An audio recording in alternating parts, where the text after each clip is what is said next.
ये मैं आपको बताऊंगा। वो कहते हैं, वो क्या कहते हैं, वो महाभारत को गलत कोट करते हैं, वो रामायण को गलत कोट करते हैं, वो शिव को गलत कोट करते हैं, और उसके बाद वो कहते हैं, ये मैं बोल रहा हूं, मतलब आप ये समझिए, और वो ये कहते हैं कि हम जो है अराजकता फैलाएंगे, तुमको जो करना है करो। मैं अनुराग सिंह ठाकुर साहब ने जो उस दिन बात कही, मैं उससे कंप्लीट सहमत नहीं हूं। मैं अनुराग सिंह ठाकुर जी की तरफ से माफी मांगना चाहता हूं इस सदन में। लेकिन क्यों?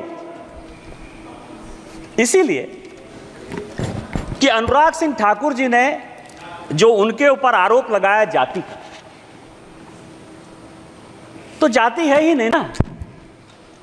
आप ये समझें कि वो कहते हैं कि जो मैं हूं वो दिखता नहीं, मैं जो दिखता हूं वो मैं नहीं, तो वो साधु हैं। और इस देश में कहा गया है कि जात न पूछो साधु की, साधु का जाति नहीं पूछना है। और जब साधु का जात नहीं पूछना है तो अनुराग सिंह ठाकुर जी ने गलती कर दी कि उनसे जात पूछ लिया। लेकिन मैं आपके माध्यम से कांग्रेस पार्टी और सारे अपोजिशन से जवाब पूछना चाहता हूं कि आप ये बताइए कि इस देश में कई एक ऐसे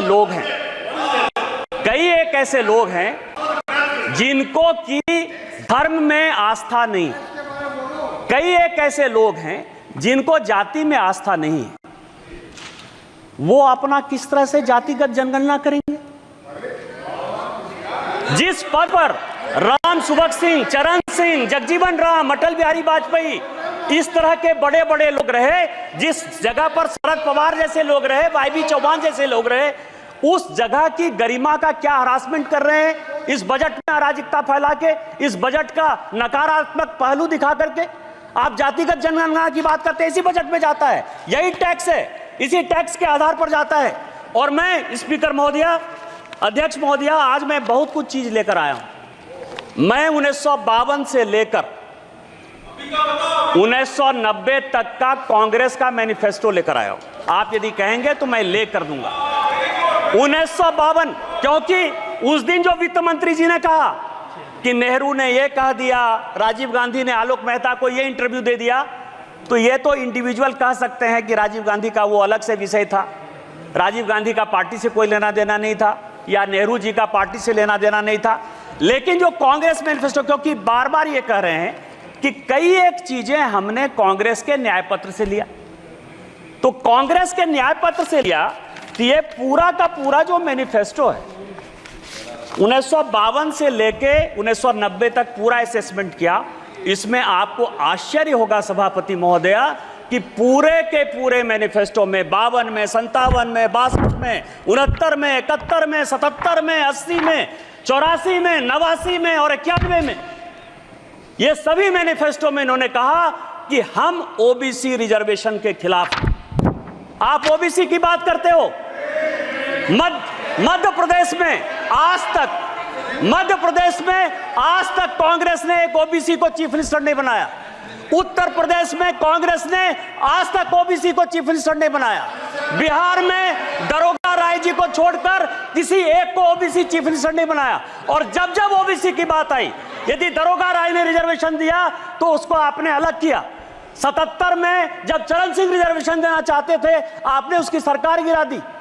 आपने 89 में बीपी सिंह की सरकार गिरा के चंद्रशेखर का आपने सरकार बना दिया। और जब गुजराल साहब ओबीसी जनगणना कराना चाहते थे तो आपने 97 में उसकी सरकार करा दी। आप प्रधानमंत्री के पर खेल रहे हो। आज इस देश का प्रधानमंत्री पिछड़ा है, चाय वाला है, बैकवर्ड है। और यदि वो ओबीसी सुरक्षा की बात करता है और जिस दिन वो एक बार ओबीसी सरकार की बात करता है तो आप ओबीसी करते हो। इसीलिए कांग्रेस का कोई मुंह नहीं है ओबीसी के बारे में। और प्रधानमंत्री जी ने जो एजेंडा सेट किया, कृष्ण की तरह चारों तरफ आप बिलबिला रहे हो और सारी ऑपोजिशन की पॉलिटिकल पार्टी कौरव की तरह प्रधानमंत्री के एजेंडे पर ओबीसी चिल्ला रही है। और ओबीसी का कोई कल्याण यदि होगा, यदि आप में ताकत है तो 2011 में ओबीसी रिजर्वेशन जो कराया वो क्यों नहीं इम्प्लीमेंट हो पाया? यदि आप में ताकत है तो कर्नाटक में आपकी सरकार है, पिछले 2 साल से सरकार है, वहां सोशियो इकोनॉमिक रिजर्वेशन हो गया है, उसको क्यों इंप्लीमेंट करवाया? इसलिए नहीं करवाया कि इस्लाम और क्रिश्चियनिटी 2 ऐसे धर्म हैं जो जाति की बात नहीं करते हैं, और उसमें 86 जाति क्रिश्चियन की और 56 जाति मुसलमान की। उसको ओबीसी बैक दरवाजे से, पीछे के दरवाजे से आप मुसलमान और क्रिश्चियन को रिजर्वेशन देना चाहते हो ओबीसी में, इसीलिए आपकी हैसियत नहीं है और इसीलिए आप जातिगत जनगणना की बात करते हो। यदि हिम्मत है कांग्रेस को, राहुल गांधी को, तो कर्नाटक में वो ओबीसी रिजर्वेशन करके दिखाए, तो मैं मानूं कि इस हाउस में जो आप बात करते हो उस हाउस की बात करते हो।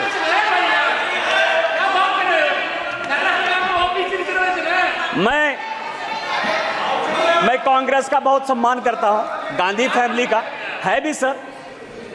यदि मान लीजिए कि भारत का बंटवारा हो गया, नेहरू जी की देन है। तिब्बत से यदि हम जूझ रहे हैं, नेहरू जी की देन है। यदि चाइना हमारे पास आ गया, नेहरू जी की देन है। आप ये समझिए, एस्मा यदि आ गया 68 में, यदि ओबीसी रिजर्वेशन के लिए सरकारी अधिकारी आंदोलन करना चाहते थे तो इसेंशियल सर्विस मेंटेनेंस एक्ट जो है आपने ले आया, इमरजेंसी आप लेके आए, ऑपरेशन ब्लू स्टार आप लेके चले आए, श्रीलंका में पीस कीपिंग फोर्स आपने भेज दिया, 2G 4G 3G सब आपने कर दिया। इसीलिए मैं आपके गांधी फैमिली का बड़ा सम्मान करता हूं। इसीलिए बजट में आपने जो बोला वो मेरे लिए बड़ा अच्छा है। दूसरा सवाल ये है सर, इस बजट में सभापति महोदया, इस बजट में एक एंजल टैक्स जो है, हमने एंजल टैक्स खत्म किया 56(2). सभापति महोदया, ये सभापति महोदया 2012 में प्रणब मुखर्जी साहब ने एंजल टैक्स लगाया 56(2) 2012 में, और उसका कारण था, होता क्या था कि प्रणब बाबू और चिदंबरम के बीच में इतनी लड़ाई थी कि आप समझें कि वित्त मंत्री के ऑफिस और घर में बगिंग हो रहा था, बगिंग हो रहा था। वित्त मंत्री के ऑफिस में माने नहीं सकते, बजट पर चर्चा करिए। और इस चक्कर में ज्यादा बढ़िया बनने के चक्कर में, जितना बढ़िया बनने के चक्कर में उन्होंने एंजल टैक्स लगा दिया।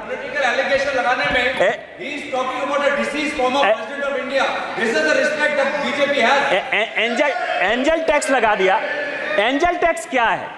माननीय प्रधानमंत्री जी स्टैंड अप की बात करते हैं, स्टार्टअप की बात करते हैं, लोगों को रोजगार देने की बात करते हैं, और माननीय तोता जो है, तोता महाराज, मतलब लिप्स ऑफ पैरट, नाम नहीं लूंगा सभापति महोदया क्योंकि ये गुस्सा जाएंगे, तो ये जो है कि युवाओं को आज तक, क्योंकि इस पैसे का हमने देखा कि कहां से बजट आता है, कॉरपोरेशन का कितना टैक्स आता है, इनकम टैक्स कितना आता है, जीएसटी कितना आता है, हमारी देनदारी क्या है, उधार क्या है, यह पूरा फाइनेंस बिल का टैक्स स्ट्रक्चर है। और उसमें 8% के आसपास ऐसा पैसा है जो डिफेंस को जाता है।